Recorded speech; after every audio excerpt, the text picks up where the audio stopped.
He leaves his wife. He survives the divorce and the alimony and the infidelity and the lawyers. And he actually wants to remarry right after that. You married a cheater.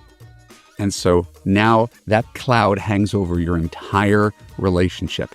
You can't trust your own husband because your husband is a known cheater because he cheated with you. That's the flaw in the whole system. You never could land in a safe place. It's got a fatal crack in it. Hey, this is Marc, Katz, dating coach for smart, strong, successful women, your personal trainer for love. Welcome back to the Love You podcast. Today we are talking about why married men are a hell no.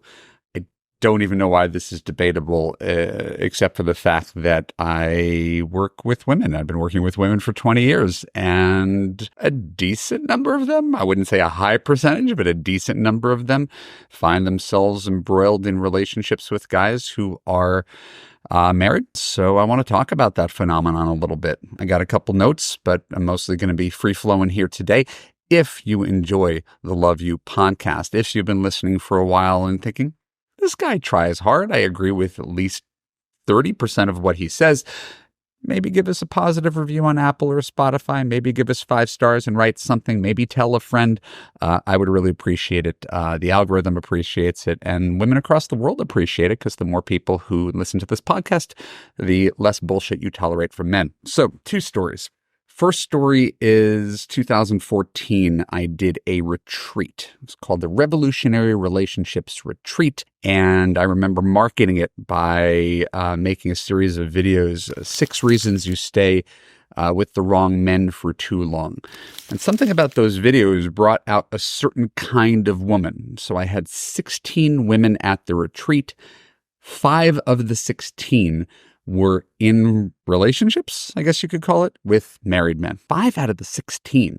It was astonishing. This is not a small phenomenon, even if it doesn't apply to you, because we could substitute married men for any sort of emotionally unavailable men. Marriage is just sort of a very special case, but they're all variations on the same thing. You're in a dead-end relationship that's ultimately going to go nowhere, but you're so emotionally embroiled that it's hard to get out. So that's what we're talking about today. It just happens to be that we're talking about married men. So recently I spoke to a client who, a potential client, she is not a client, whose propensity over the past 20 years, she's in her late 50s, her propensity over the past 20 years is to date married men. 7 or 8 married men over the past 20 years is her style. And again, if you've never done this, you might find yourself astonished. I'm trying to remove the morality from it. I'm not in the place to judge. I'm not going to we're not going to talk about home wreckers today. It's all complicated. I mean, I do think cheating is relatively black and white, but there's complicated motivations behind it. So we're just going to focus on the women who are falling in love with married men and isolate it to that because that's what we're here to discuss. So her belief, and the reason she keeps choosing married men, and I think this is an interesting form of reasoning, is that they try harder. They're more romantic. They make a concerted effort to win you over. And it's not surprising if this guy's in a marriage and he's dissatisfied with his marriage and the flame has gone out and his wife criticizes him and doesn't want to sleep with him anymore. And he feels stuck in that relationship for alimony purposes, breaking up the family, whatever reason that people stay in bad marriages, real or otherwise. Her belief is, in her experience, married guys go to the ends of the earth to please you. I actually understand that. They do. This is their little fantasy land. This is their escape. And a married guy could be a beautiful romantic soul in 1 or 2 days a week and occasional text messages. It doesn't take that much for you to be his mistress and for him to be kind of a fantasy man who has this life outside of you. But when he's with you, you feel like the most important person on earth because in that time, you are the most important person on earth. The problem is that's not the majority of the time. It's a fraction of the time. He's renting you. He is not buying you. His wife already laid claim to him. And so no matter how miserable he is, they really don't go anywhere. They're stuck. That's why they're having an affair. That's why they're not divorced, is because they're stuck. And he's going to stay stuck, so he gets to have his cake and eat it too. And that's the flaw in dating married men. So I just got a bullet-pointed list of blind spots that this client is exhibiting. Because again, she's in her late 50s.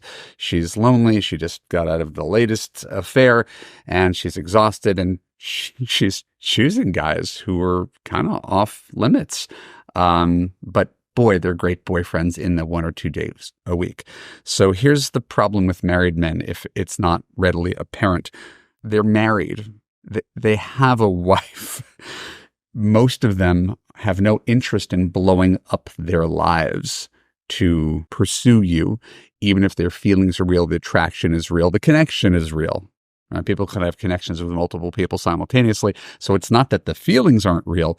It's that the fact that he is still married means he doesn't want to get a divorce, or he would have facilitated that. So that's a huge obstacle for your future, because I still believe bigamy is a crime. Next, no matter how well things go in the time that you're together, it's always going to be limited. You're always going to be second fiddle. He lives in a house with her. He comes home to her after a hard day. He can go visit you, but he's going to go home and sleep there because she's the unwitting dupe and victim in this. So she's unaware of what's going on, and she is going to, once again, be the go-to person, whether you or he wants it to be. That's the reality of the situation. I told the story of my retreat and the 5 women who are having affairs. There was one woman who couldn't attend my retreat, and I never forgot why. Again, this is a person who didn't even become a client, but I remember the story. She got on the phone with me and was explaining she would love to come to the retreat, except she couldn't because she was summering in Palm Springs at the time. And I said, well, it's really lovely. You can't get away from Palm Springs for a little bit. I can't get away from Palm Springs because the reason is the married man that I'm seeing is in Palm Springs summering with his wife. So guy is spending the summer with his wife in Palm Springs. She uproots her life to live in a hotel in Palm Springs when he could escape from being with his wife on their summer vacation. And this woman was planning her life around being a mistress, a part-time mistress in a hotel while he was on vacation with his wife. And that's why she couldn't come to me to break her patterns. That is like exhibit A, B, and C as to why this is a really, really sad best case scenario for a woman who wants a relationship. If you think this is the best you can do, is to plan your summers around a guy's summer vacation with his wife, you set a very low bar for yourself and for men. Next reason that dating married men is a bad idea is there are millions of men who don't have wives. If it was indeed scarce, there's only 6 guys left on the planet who are single, maybe we should take the married guys. That makes sense. But in a world where over 50% of the population, the male population, I think, is single, not positive about that, but ballpark 100 million single people. There's a lot of single people out there, even in your town. Might not seem like it, but there are. It makes no sense to pair up with someone who has such a limiting factor on the capacity they have to spend time with you, to integrate you into their life full-time, meet my friends, meet my family, move in together. These things are off limits unless he blows up his life. And as we already said, he doesn't want to blow up his life. Otherwise, he would have done it before you got there. And so it almost never has a happy ending. In the best case scenario, and this is the best case scenario, you fall in love with a married guy. Whew, what a horrible idea. That married guy, after hemming and hawing, falls in love with you, leaves his wife, goes through a ugly, painful divorce, right? Alimony settlements, infidelity claims, lawyers, right? Now you're expecting him right after that to get remarried to you. Okay, fine. And now, what did you get? Your husband.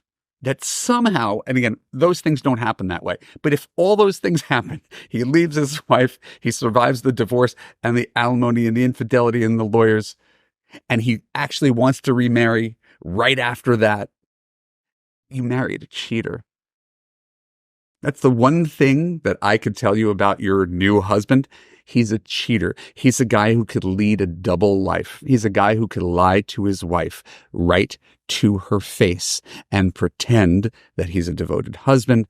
And so now that cloud hangs over your entire relationship. You can't trust your own husband because your husband is a known cheater because he cheated with you. That's the flaw in the whole system. You never could land in a safe place. It's got a fatal crack in it. And it doesn't mean that every person who's ever cheated is a horrible person. I know there's individual circumstances. I'm not trying to make a black and white argument. If anything, I'm trying to make an argument to you as a single woman why there's a million, at least 5 good reasons why you should never even look at a married man. Ever. Way too many obstacles, way too many complications, way too many flaws in the process. Just find a guy who's like you. He's single, he's lonely, he's confused, he's divorced, he wants to build a life, he wants something real, and there's not all these impediments getting in the way from the very, very start. You do that, that eliminates one huge set of problems. Maybe you won't even need a dating coach after all. My name is Marc Katz. If you enjoyed today's podcast, please leave us a positive review on Apple. Please leave us a positive review on Spotify. Please give us 5 stars. Please tell a friend. And if you're serious about making better dating and relationship choices, because again, we could substitute married men for emotionally unavailable men or workaholics or guys who never want to commit or guys who treat you poorly. Why you stay in those bad relationships? If you have a bad pattern of picking the wrong men, go to evanmarckatz.com/now. Book a time to talk with me, get ready to enroll in Love You, and I look forward to talking to you soon. Thanks a lot.